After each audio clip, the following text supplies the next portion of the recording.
Ассаламу алейкум ва рахматуллахи ва баракатуху. Құрметті бауырлар, Алла тағала баршаларыңызға ұзақта берекелі өмір нәсіп етсін.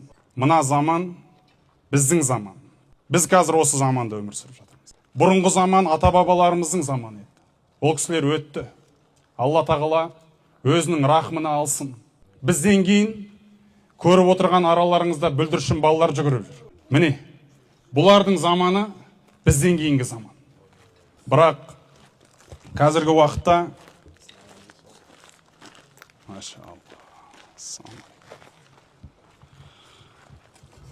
енді отала бастап едім мен.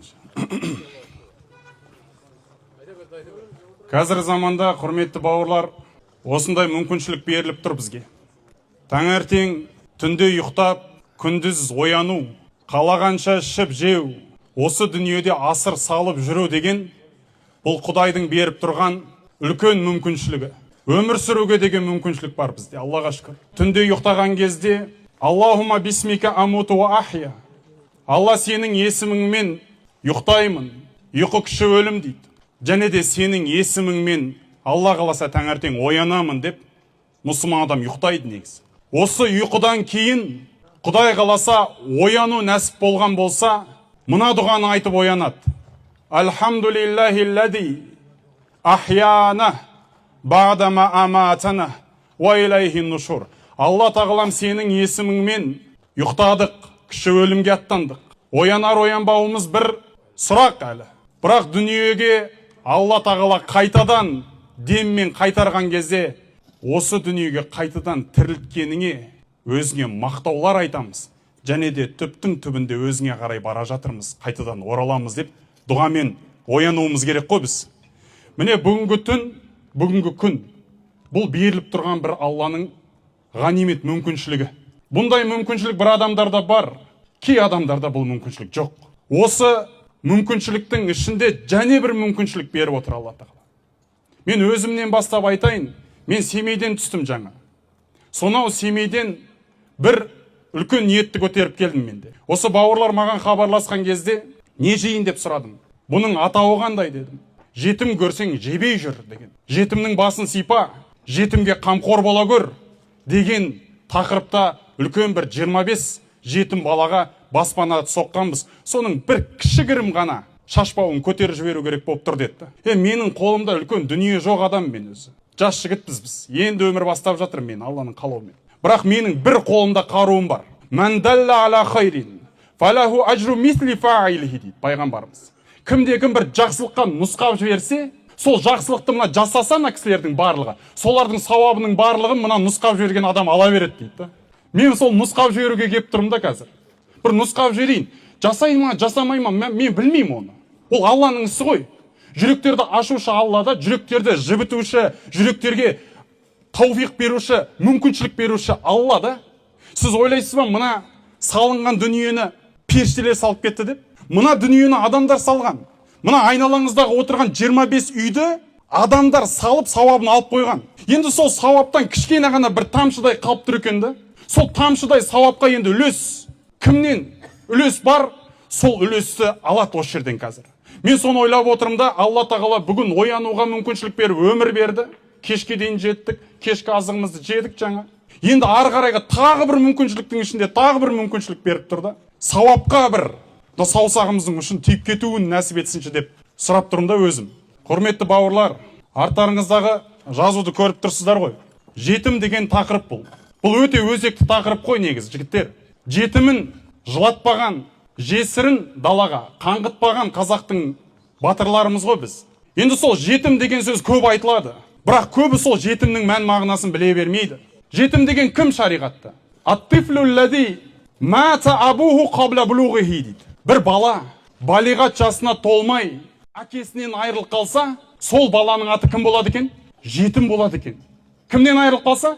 Әкесінен балиғатқа толмай айырылып қалған баланы жетім бала дейді екен. Неге оны жетім деп тұр? Неге әкеге байланыстырып тұр?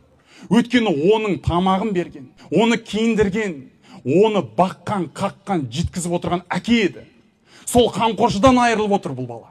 Ал енді анасынан айырылып қалғанда, Мұнқати деп айтады арабтар. Үзіліп қалған, анасынан айырылып қалған дейді. Ал әкесі мен шешесінен бірде айырылып қалған баланы латыйм дейді арабтар. Әкеден де анадан да айырылып қалған. Енді осы жетім балаға, жаңағы әкеден айырылып қалған жетім балаға қамқорлық жасайтын адамды кафилул ятим дейді. Жетімге қамқоршы деген атқа ие болатын бір адам бар екен. Сахабалардың арасында Джафар ибн Аби Талиб қайтыс болған кезде пайғамбар алейхиссалату вассалам адамдардың арасында жиналып айтқан екен: "Уа халайық, араларыңызда мына Джафардың бірнеше жетім баласы қалды. Джафардың өзі өте кедей сахаба еді. Соның жетім балаларын қамқорлығына алатын қайсың?" деді.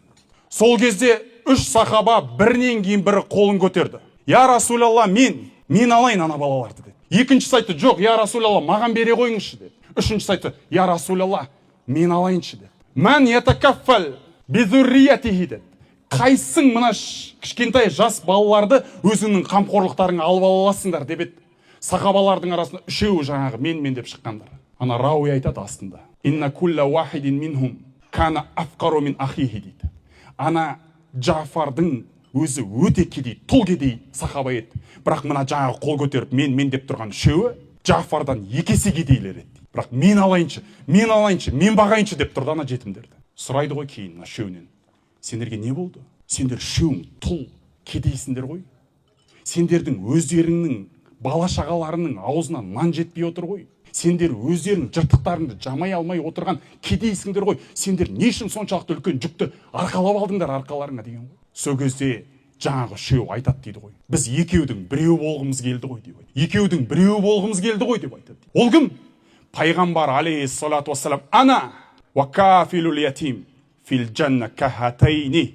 Мен, пайғамбар өзін айтты, және де жетімге қамқор болған менің үмбетімнің біреуі менімен бірге жәннатта былай дегенді. Өзімен бірге атап тұрды пайғамбар алейхиссалату вассалам мынау кафилул ятимді өзімен бірге қасына қосып атап тұрды.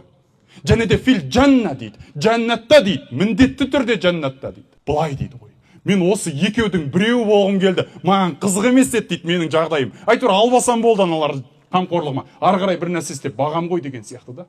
Ана сауап, ойларында сауап та. Субханалла.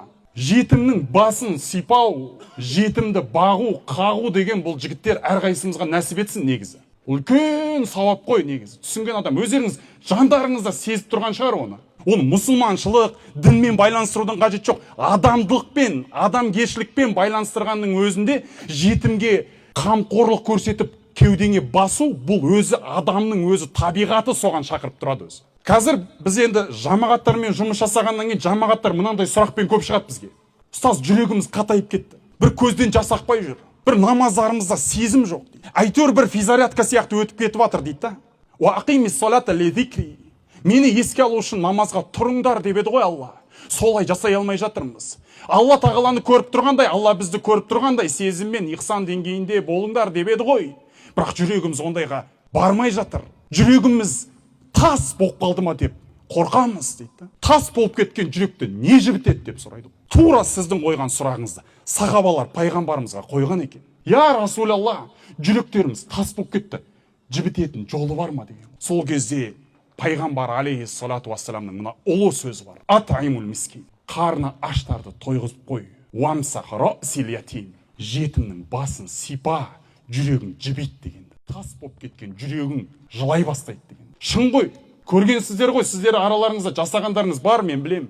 Бір далада кетіп бара жатқан, бір қайыр сұрап тұрған баланың өзіне бүйтіп беріп кетіп, басын сипап кетсең, жылап жіберген кездерім өзімде де болған менің. Бұл керемет ләззат қой жігіттер. Бұл Алланың бізге беріп қойған үлкен мүмкіншілігі негізі. Жетімді қамқорлыққа алу деген, жетімге көмек беру деген, қол ұшын созу деген. Жетімге созылған қол ұш басқаға созылған қол ұшпен бірдей болмайды, ол ешқашан бірдей болмайды. Жетімнің орны бөлек, өйткені пайғамбар Мұхаммад алейхиссалату вассаламның өзі жетім еді. Анасынан, әкесінен жетім қалған бала еді. Жетім еді, ятим, жаңағы айтты ғой, балиғатқа толғанша әкесінен айырылып қалған бала, ол сүйікті адамзаттың ардақтысы біздің мырзамыз Мұхаммед алейхиссалату вассалам. Сен көмектескен жетім пайғамбар алейхиссалату вассаламның күнін кешіп жүрген бала ол. Пайғамбар алейхиссалату вассалам, бәріңіз білесіздер бұл уағызды, бір қайталай салайын ескерту болсын. Базарда кетіп бара жатқанда бір жетім баланы көреді. жылап тұрады. Әкелерінің барлығы түйелеріне мінгізіп, айт күні балаларын демалдырып жүреді. Сол кезде баланың жылап тұрған пайғамбар алейхиссалату вассалам көріп қояды. Біз көбіміз мән бермейміз ғой. Бірақ пайғамбар алейхиссалату вассалам бұндайды мүлт жібермейтін болған. Қарайды, балақай неге жылап тұрсыз? Я Расулалла, менің әкем мен шешем жоқ қой деді. Мыналардың барлығының әке шешесі бар ғой деді. Бүгін мейрам ғой деді. Менің әке шешем жоқ, соған жылап тұрмын деді. Балақай, егер рұқсат болса, мен сенің әкең болайын, Айша сенің анаң болсын. Келсесің ба дейді. Я Расулалла, қуанам ғой мен деді. Бірақ я Расулалла, көзімдегі жасты мен әлі тыя алмай тұрмын ғой.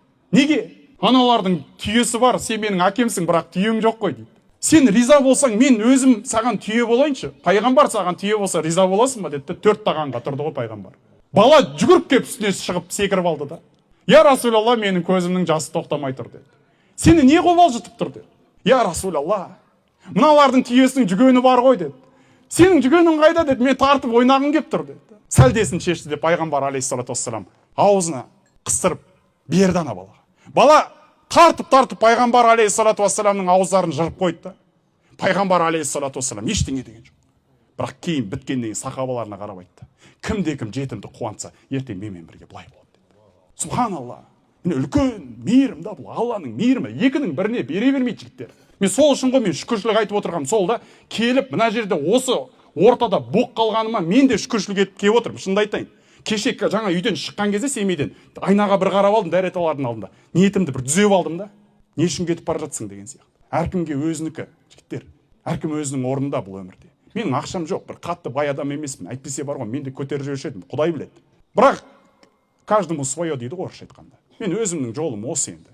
Алла тағала сіздердің мал дүниелеріңізге береке бере берсін. Ата-бабаларымыз айтады: жомарт болса баяжан, айдын шалқар көлмен тең. Сараң болса жаманбай, тартылып қалған шөлмен тең деген. Иншалла сол шөлдердің қатарынан емес, көлдердің қатарынан болуды Алла нәсіп етсін. Иншалла сіздерге Алла хидаят беріп, тек қана жақсылық бола берсін. Енді иншалла айтамын десем, әңгіме көп. Енді мен өз басым сөз бергеннен кейін ғана шықтым негізі. Талғат ұстаз, Алла риза болсын. Сөз бергеннен кейін ғана шықтым негізі. Ұстаздардың алдына шығып кеткенім кішкене ыңғайсыздау болып тұр, әдепсіздік болып тұр. Ұстаздардың алдынан кешірім сұрап қояйын. Кешіріп қойыңыздар ұстаздар, Алла разы болсын.